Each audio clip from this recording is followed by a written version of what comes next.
வணக்கம், நான் தான் உங்களோட விஜய் கார்த்திக். இன்னைக்கு நம்ம மூவி ரிவ்யூல பார்க்க போற திரைப்படம் சப்த சாகரத்தியலோ சைட் பி.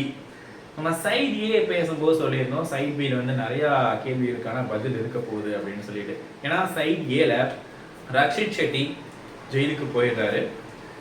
ருக்மணியோடைய லைஃப் என்ன போகுதுன்னு தெரியல. இந்த மாதிரி நிறைய கொஸ்டின்ஸ் இருந்துச்சு. அதுக்கான ஆன்சர்ஸ் தான் சைட் பியில் இருக்கு.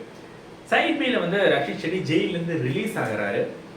ஜெயிலில் அவர் கூட பழக்கமான ஒரு நண்பர் அவர் ஜெயிலிருந்து வெளியே வந்தோடனே சில உதவிகள்லாம் பண்ணுறாங்க. அவர் தன்னுடைய காதலியான ருக்மணியை தேடி போகிறாரு. ஆனால் போகிற இடத்துல அவருக்கு ஒரு பெரிய ஷாக் காத்துட்ருக்கு. ஏன்னா ருக்மணிக்கு கல்யாணம் ஆயிடுச்சு. அதை பார்த்தா அவருக்கு மட்டும் இல்லை, நம்ம ஆடியன்ஸுமே பயங்கர ஷாக்கிங்காக இருக்கும். ஏன்னா அவ்வளோ லவ் பண்ணாங்க, ஃபியூச்சர் பற்றி அவ்வளோ பிளான்ஸ் இருந்துச்சு பார்ட் ஏல. ஸோ பார்ட் பி வரும்போது இந்த மாதிரியான விஷயங்கள் நடந்துருச்சுன்னு சொல்லிட்டு ரொம்ப ஃபீல் பண்ணுறாரு. அதில் நம்மளை ஃபீல் பண்ணக்கூடிய சீன்லாம் இருக்குது. இந்த அவங்களுடைய ஆடியோ ரெக்கார்டாக இருக்கக்கூடிய அந்த டேப்பில் எடுத்துகிட்டு அவங்களுடைய வாய்ஸ் ஒரு டைம் நான் கேட்டு பார்க்குறேன்னு சொல்லி அதை கேட்டு அவர் ஃபீல் பண்ணுறது, இதெல்லாம் உண்மையாகவே ரொம்ப உருக்கமாக இருந்துச்சு. அண்ட் இதில் வந்து சைத்ரா அவங்க ஒரு முக்கியமான ரோல் ப்ளே பண்ணியிருக்காங்க. ஸோ இதில் வந்து அவங்க ஒரு செக்ஸ் ஒர்க்கராக ஒரு ரோல் ப்ளே பண்ணியிருக்காங்க. அண்ட் இதில் வந்து அவங்க வந்து சைத்ரா கிட்ட வந்து ருக்மணியோடைய கேரக்டரை பார்க்கக்கூடிய விஷயங்கள், ஸோ இதெல்லாமே ரொம்ப நல்லா இருந்துச்சு. அண்ட் எஸ்பெஷலாக ரக்ஷித் ஷெட்டிக்கும் சைத்ராக்கு உண்டான போர்ஷன்ஸ் எல்லாமே சூப்பராக இருந்துச்சுன்னு சொல்லலாம்.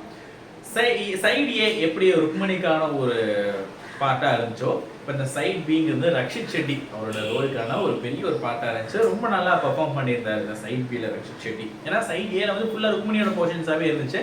அப்போ சைட் பிங்கும்போது ருக்மணியோட போர்ஷன் இல்லைன்னு சொல்ல முடியாது, இருக்குது. பட் இருந்தாலும் பார்ட் ஏல இருந்த அளவுக்கு ஒரு 3% அப்படி இல்லை இந்த இடத்துல.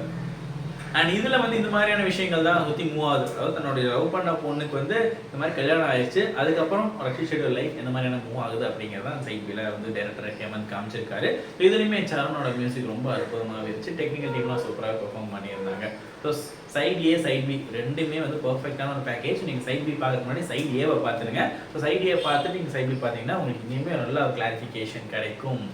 ஸோ இந்த படத்துக்கு நம்ம சேனலில் கொடுக்கக்கூடிய ரேட்டிங் 4 out of 5. இதே மாதிரி வேறு எதுவும் நான் சந்திக்கிறேன். This is Tata signing off from Vijay Karthik.